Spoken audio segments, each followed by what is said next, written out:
Nearly all tarantulas flip on their backs during a molt. Spiders don't have internal skeletons, so they can only grow by shedding their outer shell, or exoskeleton.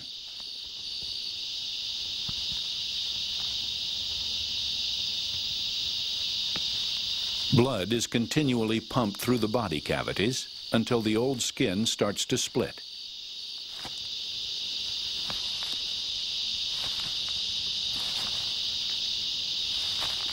Molting can take 2 to 12 hours. It's an extremely vulnerable time for the tarantula. It can't go anywhere or defend itself until the process is complete. When they're very young, tarantulas will molt about 4 times a year.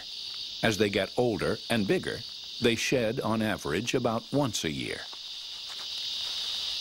Finally, all the body parts are freed, and the spider tries out its new skin. But it's in fragile shape. Even the fangs are still soft. The skin is so delicate, it can easily split, causing the spider to bleed to death. It will take several days for the outer shell to harden. Molting also provides a chance to grow back any lost limbs, like missing legs. After all these efforts, the spider is weak and dehydrated.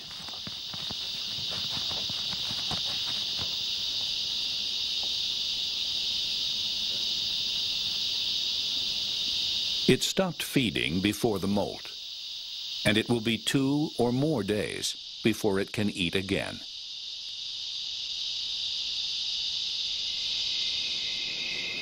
What's left behind is just a shell of its former self.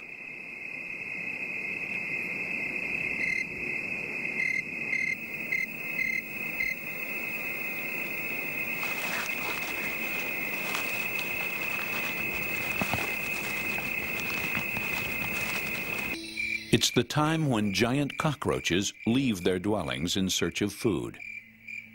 Or maybe it's the other way around.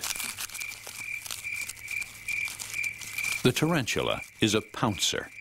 It captures prey by patiently lying in wait for something to crawl by. Usually, that thing is an insect. But tiny vertebrates, like this anolis lizard, must keep an eye out too.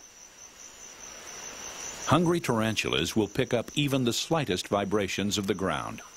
These tiny rumblings signal the arrival of a potential meal. The jaws of this Colombian lesser black penetrate like daggers, and the injected venom quickly takes effect.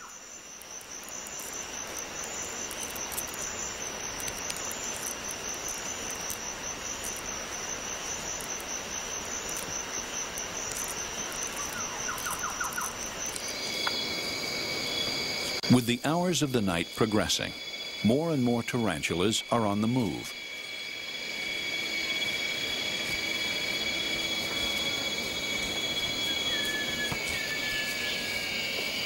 In the trunks and roots of the huge rainforest trees, many an 8-legged hunter lies in ambush. They are very patient.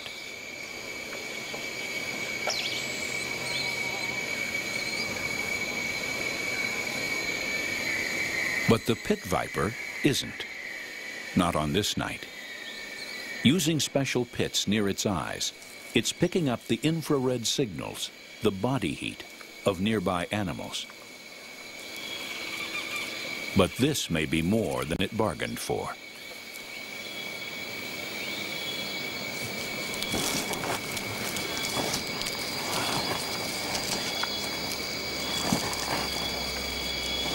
A life and death struggle ensues.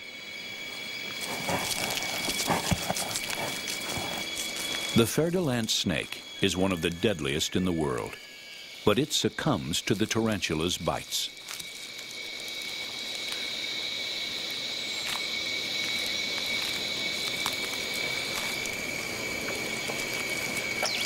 It takes several minutes for the paralyzing substances to show their full impact.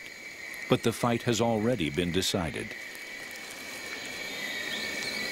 The Brazilian salmon tarantula works its jaws up and down to help break up and tenderize the meat.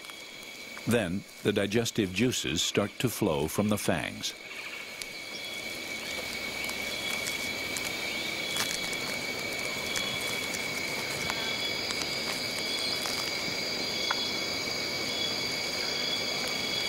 Tarantulas have incredibly slow metabolisms.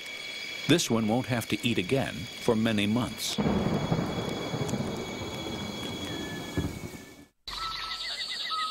But in the case of unguarded nests, things are different. With the parents out in search of food, the nest is left behind, unprotected.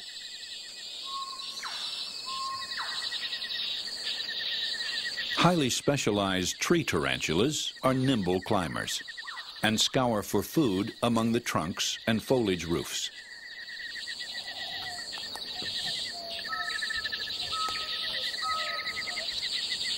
Nestlings, incapable of flight, run the risk of becoming the victims of many prey snatchers, including this Ecuadorian red toe.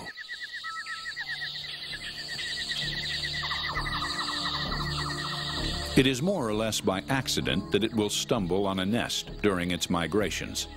It recognizes through its sense of touch that it is close to something edible.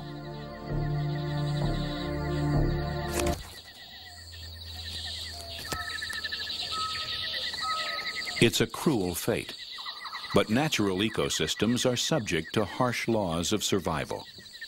Other predators may likewise annihilate entire broods, losses for which the parent birds quickly compensate by laying additional clutches of eggs.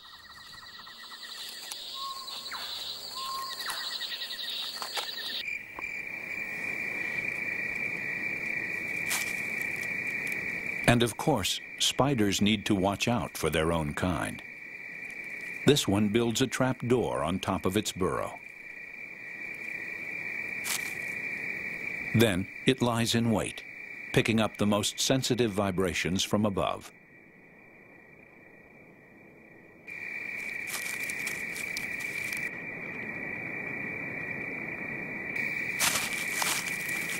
Not every attempt is successful, but the trapdoor can be reset in a jiffy. And if at first you don't succeed,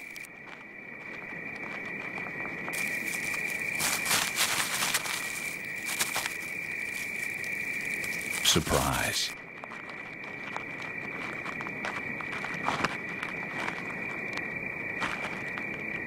For those that survive, they'll take their place in the natural order and play an important role in controlling the insect population.